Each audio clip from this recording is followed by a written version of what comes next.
All right, we have returned. Our featured guest in the studio is Karen Tallkat Conley. We call her Tallkat. She likes that. It's her nickname. She's a psychic medium, and she, as she says, I talk with the dead people. I see dead people. I see dead people. You actually see them? I actually do see them and hear them. All right. So we gave background. If you missed that, it's online on our website, and also you can go to www.karentallkatconley.com. That's TALLKATCONLEY.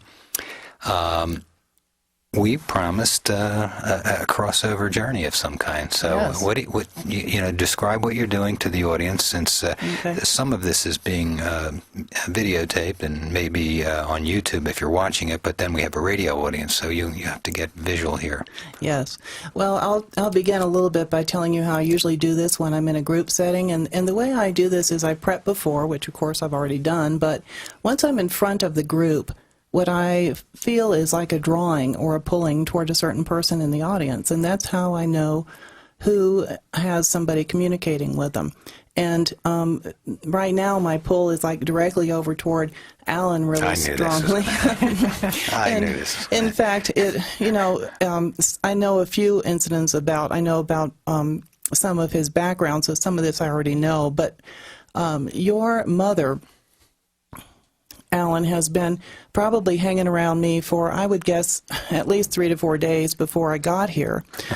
She has actually, every time I've been in the studio for any kind of recording of an ad or anything, she's always like right behind you. And what she does when she stands, that spot right behind your chair, particularly she likes. And she stands back there, and what she does is she illuminates you from the background with her radiance. Mm. And I mean it literally and figuratively. She is a radiant light behind you. And that is her appearance, radiant light.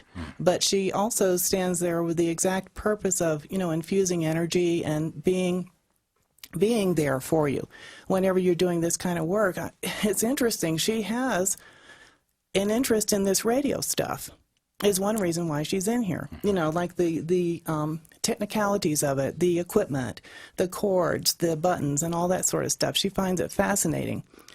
And she really wanted me to say that since she's gotten on the other side, something that she's been investigating and learning about, and it's an interesting topic that she would bring this up, but what she says is she is learning about gender differences and how gender differences don't really apply like she thought they did. Male and female roles and gender differences. She also has to say that when she passed over, when she crossed over, when she died, she was, in her words, she puts it, privileged, because she had such wonderful attendance and security around her as her process evolved, and that when she crossed over, she said it was like her transition from life as we know it to through the process we call death and to the other side. She can only describe it. God, she's funny. Is in a big, huge presence. I mean, if she was in the body, I would almost call her bossy. Opinionated, and my mom, yeah. and really, like would fill the room with her essence. But yeah. She actually. For her to have crossed over like she did, she can only describe it. She says it was like a party. It was like a big, fat party because it was totally, she felt completely liberated. It was freeing. It was happy. The bubbly feeling you have when you're at a party and everybody's laughing and talking and everything is flowing really well. That's how she felt at the point of her transition. Now, she also tells me that, did she have a pet or a small animal that she had, not when she was dying, but in her life? Did she have a small animal pet? Nothing I can remember. Okay. Was there a pet around her at the time when she was passing, a small animal? Well, of course we have our cats and the bird. They were here, and she would hang out with them. Well, she gives me an impression that there was some kind of a connection to an animal being that was particularly interesting to her, and it was only during the time when she was getting ready to go to another spiritual realm in a different location. I don't think that she would have had too much of an interest in that when before then. She changed tremendously, she says, through her process of facing death. Well, and maybe Elizabeth would talk about this a little. First of all, we're in a studio that was built after her passing over. This was her bedroom apartment, so we're in her home still. Yes. And we've always kind of talked about it that way. And after the physical body left, and there was a lot of ceremony, and there was chanting, and there was tapes playing during the last week and a half, 2 weeks, particularly when she kind of lost presence and consciousness here. And Elizabeth and I were sleeping in the room. Somebody was always here. And I guess that maybe after that there was a period of 2 or 3 months where we left the room as her room in state. And we had, pictures and flowers and candles and spiritual tchotchkes, my mother would understand tchotchkes. We had the tchotchkes of my mother in here for a while until it was time to build a studio here. As you know, like you're here, you walk through this house. This house was really purchased in part for my mother's crossing over, because we knew she was not very happy about being in a assisted living and in a retirement community. And I know she loved me and Elizabeth very much, and bugged us for a number of months. And so we ended up, buying a different house. And of course, we had some more office space. We needed more room too.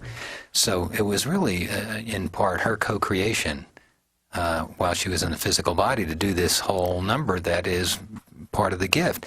And the guests that would come here live, not by phone, but the guests that would come here live and downstairs at the time. Mm-hmm.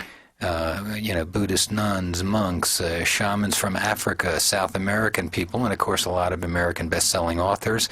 And we'd always come up here to my mother and we'd say, do you want to meet Neil Donald Walsh? Or would you like to meet, wow, Arlo Guthrie? Oh, my. So she had these, we call them darshans or satsangs, as well as access to this incredible library of, who really dies. So I think that that period was pretty profound, as you use the word liberated, that was the greatest gift that we could see in the end times, that she seemed to be at peace. I do have a question for her, though. Yes. Yeah. It was after the fact, but I want to know if she's forgiven me for hollering at her for getting out of bed against everybody's instruction and falling and breaking her pelvis right here in this bathroom area, which was really that was the end time for because there was no fixing that, And I was so upset with her because she wasn't supposed to do that because she couldn't walk. Yes. Well, she absolutely has. She's actually laughing a little bit about this topic because, from her perspective, it's actually kind of comical, the way, like splat, like a comedy routine, almost like a pratfall. Well, we think she did it on purpose. I mean, now, is that true? Because her idea was that I'm going to do it anyway, damn it. Uh-huh. I can make myself go in there, I'm independent, and I am going to kind of like, show them that I can do this and surprise them. Yeah. It was almost like a plot. She planned it in advance to go in there and do this. Yeah, she waited till we left. We had the hospice volunteer over here. We're in town getting away for one of the rare times we weren't with her, Well, she didn't plan the fall, but she planned the expedition. Walk. Yes, she planned the expedition. And, that's your mom, as you know, I know, that she was going to do whatever she wanted to do, and this was her way of being rebellious, I would say, to go in there, but she paid a price for it. However, you're yelling at her at the time. She said she did feel, like humiliated at the moment, so she's glad you're bringing this up. Yeah. Because the reaction on her part, and it was kind of an ooh moment between the two of you, but now it's like totally cool, and of course she forgives you. Oh, good, because I remember the words with her saying, you can't holler at me, I'm your mother. Yes. And I said, but you didn't listen to me. You can always pull out the mother card. All right, well, let's do this. We're going to take a break here. Sidel, my mom, Hutner. She may stay in the Yes. picture here. We may have a few more. We might ask her what lessons she's learned, and then we'll see who else shows up. You are engaged in a special Karen Tallkat Conley Seeing and Talking with the Dead Transitions radio magazine show, and we'll come back.